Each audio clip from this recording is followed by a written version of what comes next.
There's somebody watching this right now and you smoking and you just sitting in your room and you just thinking everything is just gonna be handed to you. But I'm here to let you know, bro, you can't get nothing in this life unless you work for it. Put that blunt down right now. I don't care if you laughing, you got off work, none of that. You ain't worked hard enough.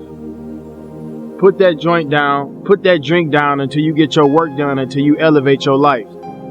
Cause you ain't seen this yet.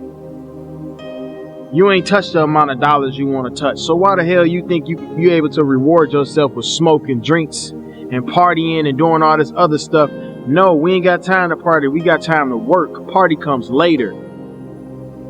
I told myself if I had to work till I'm 50, I'll party when I'm 51. They don't understand that type of mentality, motivation, and hustle. This don't come with just smoking weed and sitting in your room. This comes with hard work, dedication, motivation, inspiration to get out of your situation. Take patience. I mean, you can't, look, it's a gift and a curse.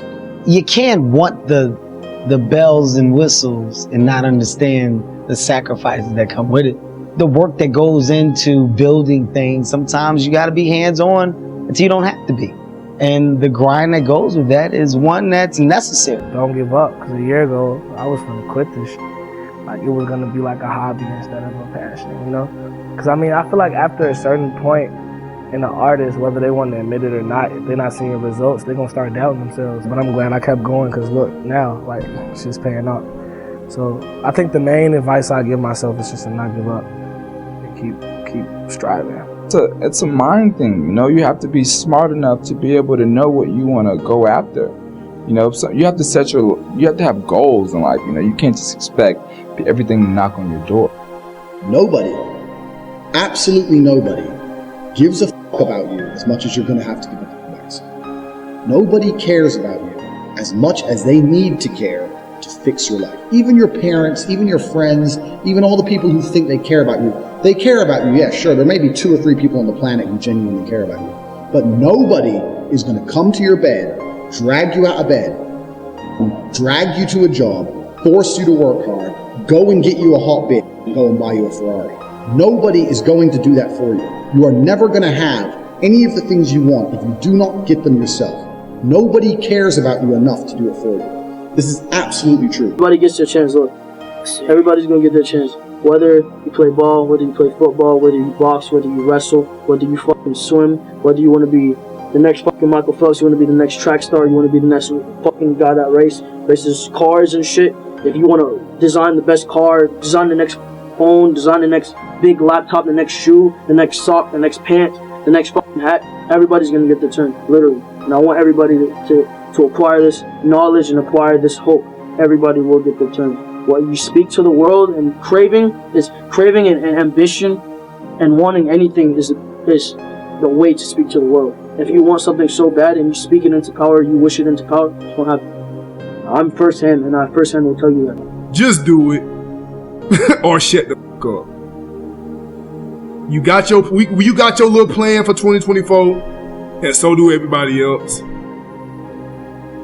Lock in, do that shit. Don't tell nobody your plans.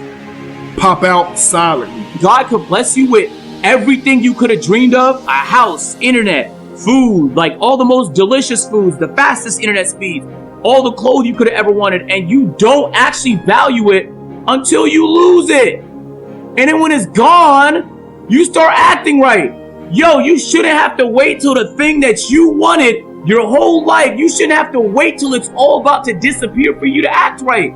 You should be so grateful in all the things that you have that you've been acting right. You've been moving like you were grateful for it. Because bro, like you start missing prayers. Like, bro, you really grateful? Like you dead ass. Why didn't you hit the prayer? Oh, I was too lazy. I always knew the answer to everything is raw action. Yeah. The answer to everything has always been raw action. My dad had a tweet about this. He said that raw action solves all.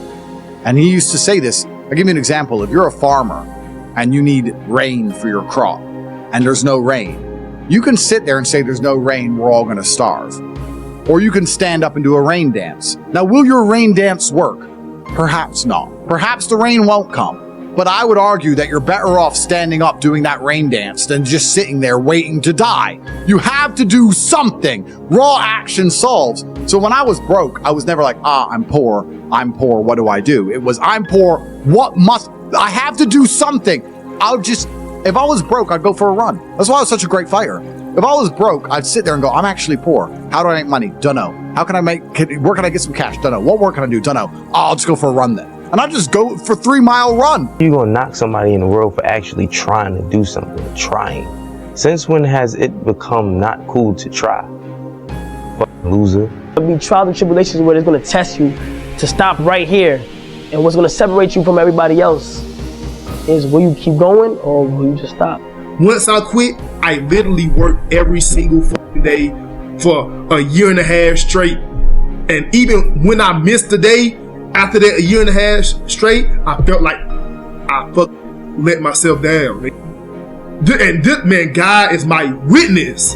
When I quit my 9-to-5 job, I only worked there for 28 days. I knew it wasn't for me.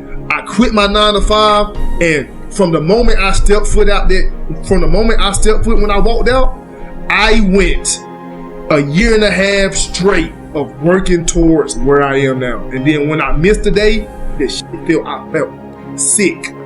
Like, damn, nigga, you ain't doing enough. Nigga, how the fuck you manage to miss today when you know what the fuck you working towards? You can do whatever you want. The world is yours. And I'm telling the young cats, our generation, don't discriminate against anybody because we're all one generation. And that's some important shit, yo. I mean, who would have thought a ghetto kid with gold teeth and French braids from the hood would be in Vogue and GQ on the same month, at the same time, about the same. And that's when you got to figure out what's right for you, you know what I mean? And, you know, just because that's my thing, you know, and if it is your thing, you know, figure it out, do what you got to do. You know, I did what I did and I made it in a positive way. And I feel like anybody could do it straight up.